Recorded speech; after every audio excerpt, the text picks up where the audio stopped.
look at your social media posts and fire you, but Volkswagen fired me today. And even though I agree with you that they shouldn't be able to do that, it actually is a common practice that even when you're looking for jobs, even for scholarship opportunities, when you're at the university level, when you applying for anything, actually now your social media handles are looked at.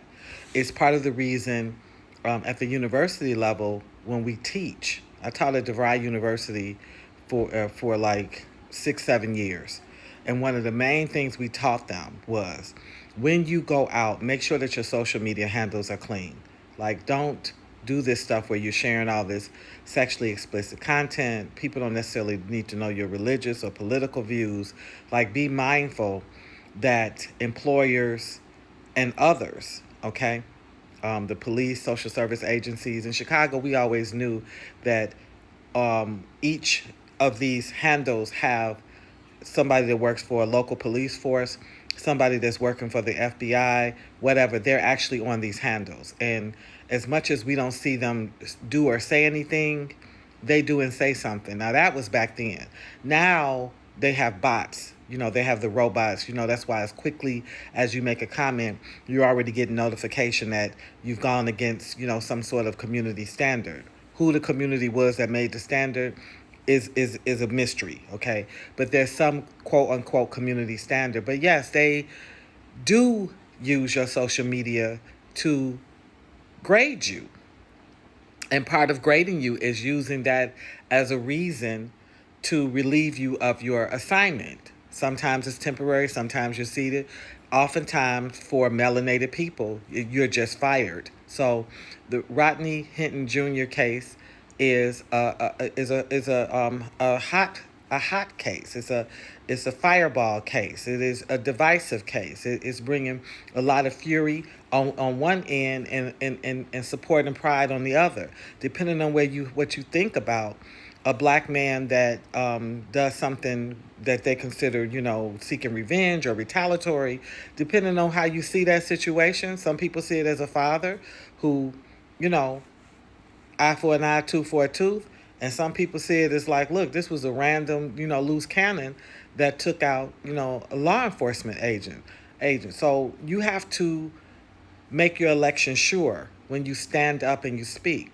I am completely brokenhearted that you've lost your job, because the truth is you should have the right to express yourself and have an opinion, and and that should not be mortar to use against you to keep you from working, because from if you've been with this agency 5 or 6 years, apparently you're doing a good job, okay, because they had no other reason to relieve you.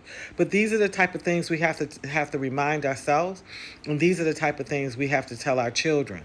One of the reasons on my platform I don't talk about a lot, almost no US politics, is because I get on planes, and I don't want to be in the middle of coming from Ghana and then some route to Turkey, or coming from Tanzania, and I'm doing a layover in Brussels, and all of a sudden they call me to the back, and these people are watching us, and so that's the possibility. So how important is my opinion about the former or this present, this present president? How important is that? Or is it more important for me to just do the work, to stay focused and do the work, and let the work speak for me? What I support privately, I don't discuss. I don't discuss my faith. People don't know what I do. They don't know if I go to the mosque. They don't know if I go to the church. They don't know if I'm Buddhist. They don't know if I follow Confucius. That is on purpose. It's not your business. And these platforms to me are like dark alleys. In the daytime you can see, and at nighttime it's a lot of stuff going on that's out of your control. So yeah, this is a blessing and a curse, this whole internet thing, because a lot of people can see you. They can hold it and share, and they can use it as a whooping stick. My greatest prayer for you, my greatest wish is that you find employment. At this point, They have you on the policy thing. I'm telling you, at the university level, we've long been talking to our students, even at the high schools now. We tell them, look, don't be up there with that jazzy stuff. Don't everybody don't need to know your opinion. They don't need to know what organizations that you're a member of.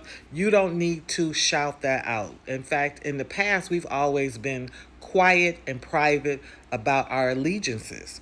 Like who you really needed to tell that to was the folks you was doing that with or where you was meeting up at.